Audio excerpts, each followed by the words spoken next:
বেশ কয়েক মাস ধরেই রাজধানীর অলিগলি ও প্রধান সড়কে ঝটিকা মিছিল করছে কার্যক্রম নিষিদ্ধ আওয়ামী লীগের নেতাকর্মীরা। নাকমুখ ঢেকে মিছিল করে মুহূর্তেই লাপাত্তা হয়ে যাচ্ছে সমর্থকরা। আর সেই মিছিলের ছবি ছড়িয়ে দেয়া হচ্ছে সামাজিক যোগাযোগ মাধ্যমে। ১৩ নভেম্বর, জুলাই, আগস্ট হত্যা মামলায় শেখ হাসিনার বিরুদ্ধে রায়ের দিন নির্ধারণ করবে আন্তর্জাতিক অপরাধ ট্রাইব্যুনাল। আর সেদিন রাজধানীতে লকডাউনের ডাক দিয়েছে আওয়ামী লীগের পলাতক নেতারা। পুলিশ বলছে সেদিন ঢাকায় অন্তত ৫টি স্থানে নাশকতা চালাতে পারে দলটি।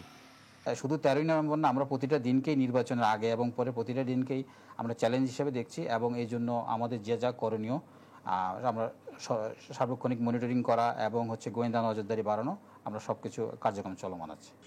আতঙ্ক তৈরি করতে ইতোমধ্যেই রাজধানীর বিভিন্ন জায়গায় ককটেল বিস্ফোরণ করছে দলটি, দেয়া হচ্ছে বাসে আগুন।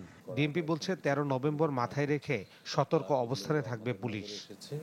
আমরা আমাদের কার্যক্রম অব্যাহত রেখেছি এবং ঢাকা মহানগরীতে আইনশৃঙ্খলা পরিস্থিতি বিনষ্ট করতে পারে এরকম কোনো তৎপরতা যেন না হয় সে ব্যাপারে আমরা আমাদের পূর্ব প্রস্তুতি নিয়েছি এবং আশা করি নগরবাসীর মধ্যে সংক্রান্ত বিষয়ে আতঙ্কিত হওয়ার কোনো কারণ নেই।